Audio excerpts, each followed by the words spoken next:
Bismillahirrahmanirrahim. Assalamualaikum warahmatullahi wabarakatuh.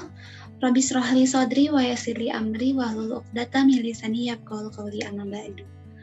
Alhamdulillahirabbil alamin. Pada kesempatan kali ini kita dapat mempresentasikan materi mengenai proyek studi problematika PPKM di Indonesia sebagai tugas akhir mata kuliah Pendidikan Kewarganegaraan. Kami berasal dari kelas B1 Pendidikan Matematika dengan anggota kelompok Dejan Ahsanurijal, Dinda Niswati Utami, Magdalena Mulyadi, Rika Amelia, dan juga Sherlyn Parwati.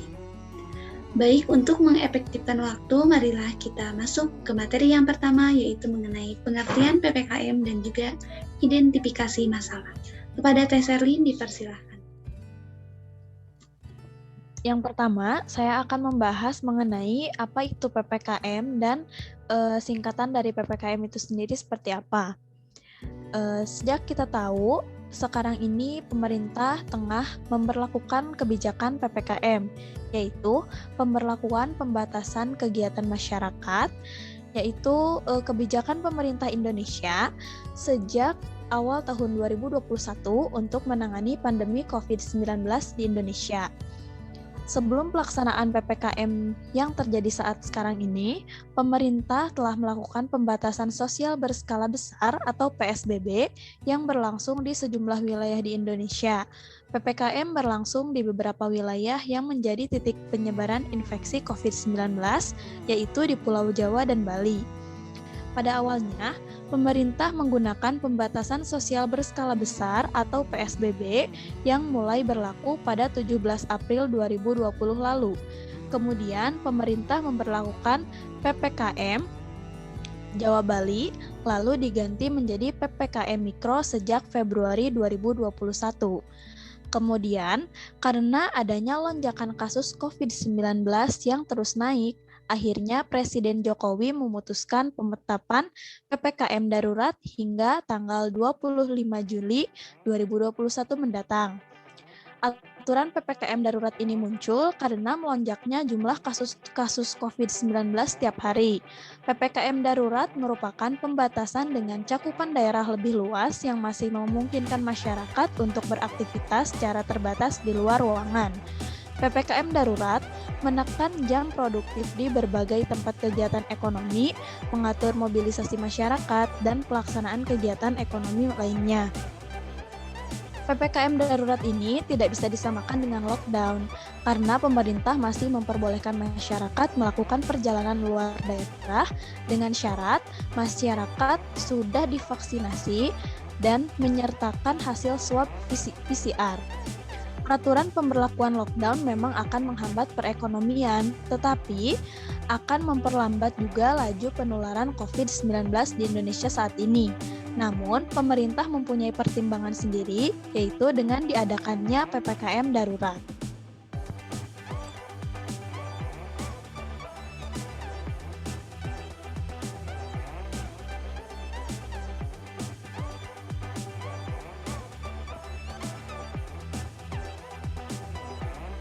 Selanjutnya, semenjak diberlakukannya PPKM darurat ini, pasti banyak permasalahan yang muncul di masyarakat maupun di daerah-daerah yang terdampak dan daerah-daerah yang Jawa Bali. Nah, seperti apa masalahnya? Di sini yang pertama, apakah PPKM darurat saat ini efektif menekan angka penyebaran virus COVID-19? Yang kedua, masih banyaknya masyarakat yang melanggar aturan terkait dengan kebijakan PPKM. Yang kita ketahui banyak sekali masyarakat yang masih melanggar aturan kebijakan pemerintah saat ini. Yang ketiga, banyaknya masyarakat yang berasumsi aturan saat ini tidak jelas, seperti yang boleh dan tidak boleh antara WFO dan WFH juga tidak jelas. Yang keempat, vaksinasi di Indonesia ini tergolong lambat sehingga belum merata. Yang kelima, berkelanjutan dari kebijakan saat ini, bagaimana tindak lanjut yang harus dilakukan pemerintah pasca PPKM darurat ini, khususnya untuk para pelaku usaha. Yang kita ketahui sejak diberlakukannya PPKM darurat ini, banyak para pengusaha seperti pedagang toko, pedagang kaki lima, itu banyak yang gulung tikar akibat dari PPKM darurat ini. Terima kasih, mungkin cukup sekian yang dapat saya sampaikan. Ya, pada kesempatan kali ini ada beberapa opini ataupun pendapat dari para masyarakat yang berupa apa itu efek dari PPKM ini sendiri dan masukan-masukan mereka tentang PPKM. Dan masukan-masukan tersebut ada dari pemilik toko, ada dari pemilik rumah makan, dan lain-lain.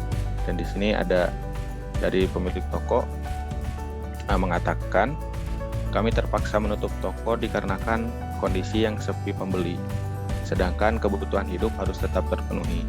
Jadi harus mencari alternatif lain untuk mendapatkan uang.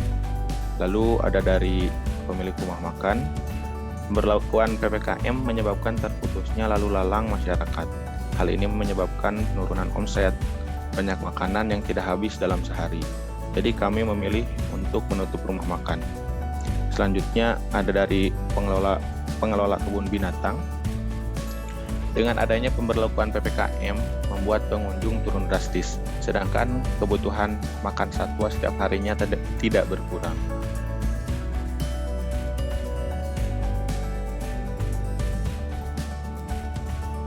Lalu ada dari para pedagang kecil, mereka mengatakan kami mengeluhkan tentang permasalahan yang sedikit semenjak virus corona. Lalu ditambah lagi dengan kebijakan PPKM darurat ini. Pada saat yang bersamaan juga beberapa pedagang harus membayar sewa lapak tempat mereka berjualan. Sementara pemasukan yang kami dapat sedikit, bahkan tidak dapat sama sekali. Lalu ada dari praktisi kesehatan, PPKM darurat pun tidak menunjukkan hasil penurunan kasus COVID yang signifikan. Padahal sekarang sudah lebih tanggal 20, tapi angka positif di Indonesia bahkan saat ini sudah dianggap jadi epicentrum COVID di dunia. Jika merujuk data Satgas COVID-19, jumlah penambahan kasus sejak PPKM darurat hari pertama, yakni 3 Juli 2021 hingga 18 Juli kemarin, lonjakan kasus masih terus terjadi. Tercatat, selama periode itu justru ada tambahan 648.538 kasus positif di Indonesia. Dengan lonjakan kasus tersebut, kami menilai bahwa PPKM tidak berjalan efektif.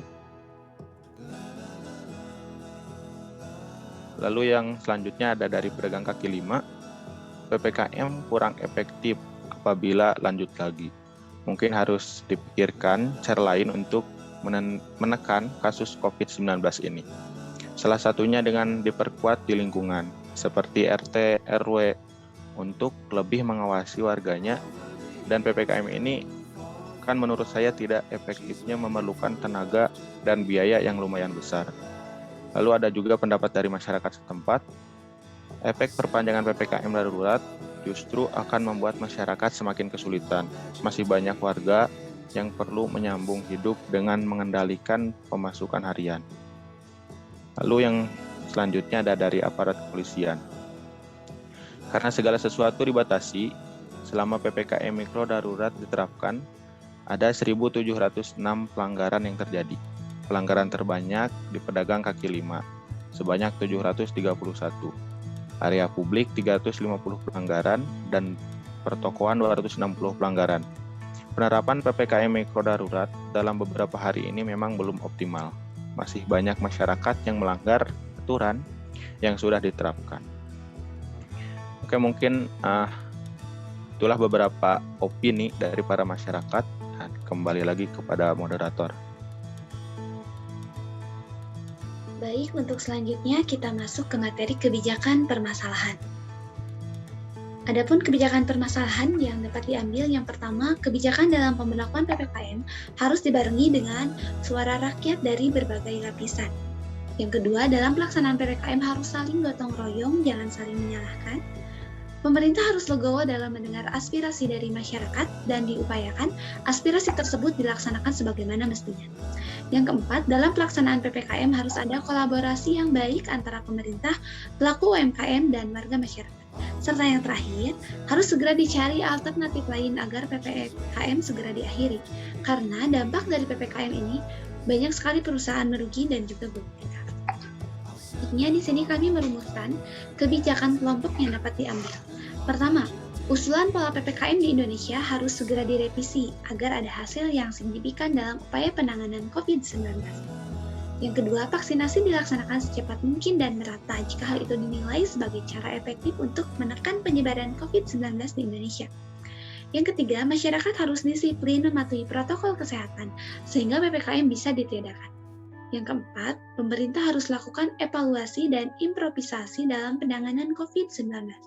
Yang kelima, pemerintah harus menyiapkan solusi bagi seluruh masyarakat, khususnya para pelaku usaha jika PPKM darurat diperpanjang.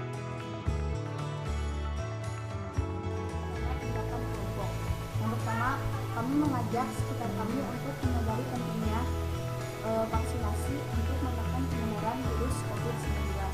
Yang kedua, kami mengajak masyarakat untuk disiplin melaksanakan protokol kesehatan atau prokes dan mengingatkan sekitar kami untuk bersama-sama menjalankan prokes. Dan yang ketiga, kami mengajak masyarakat untuk mentaati PPKM yang diberikan pemerintah agar pelaksanaan. Baik, sekarang masuk pada bagian kesimpulan. Kesimpulannya adalah PPKM ini merupakan sebuah program pemerintah dalam upaya menekan penyebaran virus COVID-19 yang dilaksanakan dalam rentang Pulau Jawa dan Bali dan pada daerah-daerah khusus di Pulau Jawa dan Bali ini. PPKM darurat ini membatasi kegiatan ekonomi warga bagi kegiatan yang non-esensial. Kemudian masalah-masalah yang muncul di dalam PPKM ini sendiri adalah mengenai efektivitas PPKM untuk menekan penyebaran virus COVID-19. Kemudian banyaknya masyarakat yang juga masih belum disiplin untuk mentaati atau mematuhi aturan dari PPKM ini. Kemudian asumsi masyarakat terhadap pemberlakuan PPKM, tingkat vaksinasi yang juga sedang diusahakan untuk dipercepat oleh pemerintah, kemudian kebijakan berkelanjutan sebagai tindak lanjut dari PPKM itu sendiri. Selain daripada permasalahan mengenai PPKM ini, ada juga kebijakan bagi permasalahan yang ada, antara lain pemberlakuan PPKM yang dibarengi atau dilaksanakan bersamaan dengan aspirasi dari masyarakat itu sendiri, adanya gotong royong antar masyarakat, dukungan terhadap pemerintah, begitu pula sebaliknya, dukungan pemerintah terhadap masyarakat, serta adanya kolaborasi pemerintah dan masyarakat itu sendiri.